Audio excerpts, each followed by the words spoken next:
What's going on, team? This is Acquisitions Blue here as always, and thank you for watching as always. So I'm gonna make a quick seller call, offer call. This is a teardown situation, and just to give you some detail on it, at least from the seller side. The seller, she's had the property, the family, for like over 30 years. I think she said 25 years actually.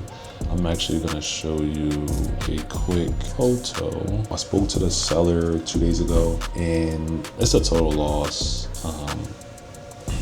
Let's see here. So this is the property. It's pretty much done. And you know, obviously these type of properties can work. Like I said, she's had the property for like over 25 years or so in the family, so there's some emotional attachment still there, and she's also very early in going through her homeowner's insurance process. So she's very much so in like just the exploratory phase right now. So I'm not gonna be pushy with her.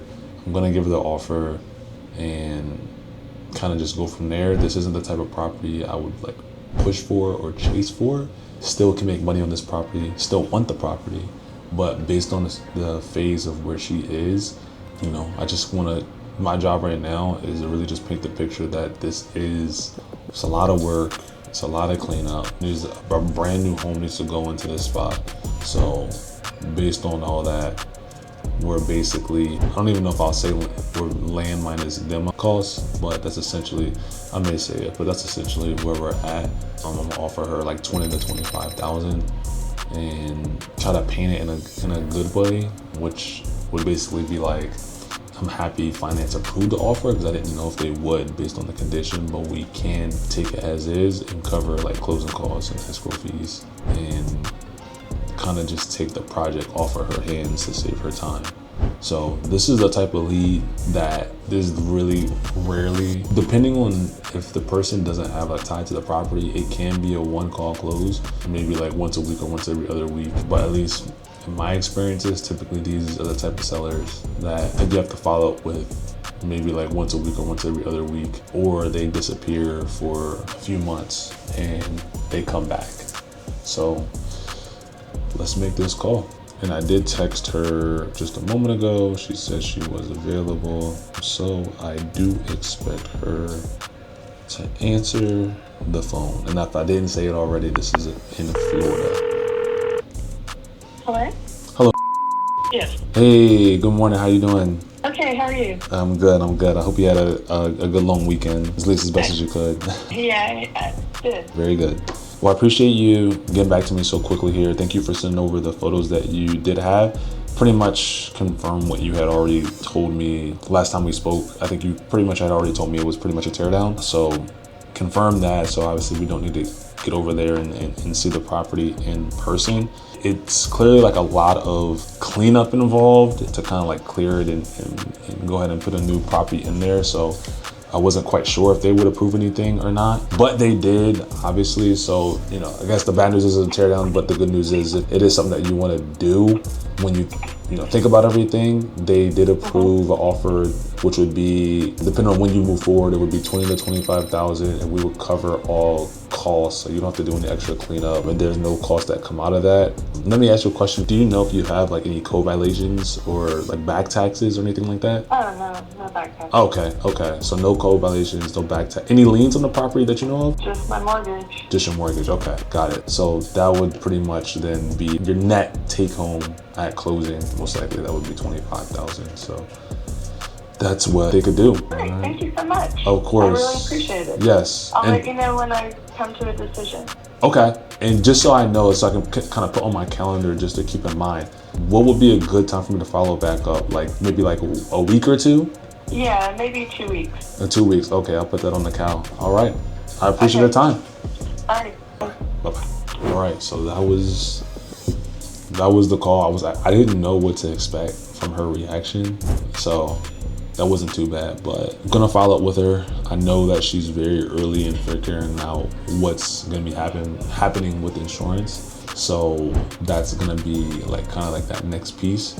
I didn't pry into that much in this call because this wasn't my first call with her. I actually took the call over the weekend. She came in, I was at the gym. So I kind of went to the side and was able to give her a ring, but we'll keep you guys posted on this one. And we're pushing, and just remember that every call doesn't have to be a pivotal moment. There's calls that are as simple as the one I just had, and you still end up getting the deal. You just never want to come off desperate, and you never want to try to persuade someone to do something. You want them to come to the conclusion on their own. We just actually locked up a great deal in Georgia. Property's worth after repair like 1.2 million, and we locked it up for 500,000. And that process to get that deal took probably, I want to say 3 months, 2 to 3 months. I went out, flew out, met them in person, and it was a long process to get them on the contract, and they didn't know if they wanted to repair, if they wanted to sell. It was a long process. They were going through some things with insurance, and the best thing you can do versus like getting on the phone and being like, I personally believe it's stronger to continuously show interest, continuously show follow-up, and continuously be persistent, and continuously give little value nuggets where you can, versus feeling like I have to get on the phone and whatever I say, every single word has to be perfect. Like, that's just, some people are like that on the phone. You know, a lot of sales experience, and they can get on the phone and I guess every word out of their mouth be perfect. But from my experience, you can make up and surpass that type of style by your follow-up style and your persistence in showing value. To give you one more example, the Georgia deal we just locked up. One thing I actually did during those few months, like in between when we didn't know if we were going to get the deal or not, long story short, her and her husband have multiple kids. They have over 7 kids. And the family is big into sports, specifically water polo, which I thought was super unique. They're one of the only families I've heard of in water polo, but respect goes out to people who do that because it looks very hard. But I actually, not just to get the deal, but I also thought it'd be cool. I looked up some recent articles and things online about water polo and the sport in general, and any like changes or recent news with the sport.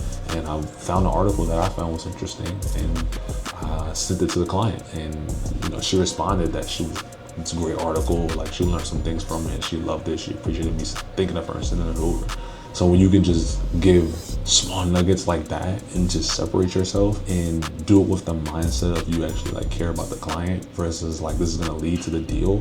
Like, obviously we have to make money. That's a thought, but that's an afterthought. Like, I like the client. I want to bring them value. I want to deliver. I think she would appreciate this article and appreciate me thinking of her. And ultimately, by me showing that I care and appreciate her, I hope that she gives us a chance at that to purchase our home. And that's what happened. So just remember, money is in the follow-up as always, and the relationships and the value are in the follow-up. All right, so nonetheless, hope you guys enjoyed this video. Acquisitions Lou out of here. I'll keep you guys posted on this one. If it comes in, you'll be the first to know. All right, cool. Talk to y'all soon.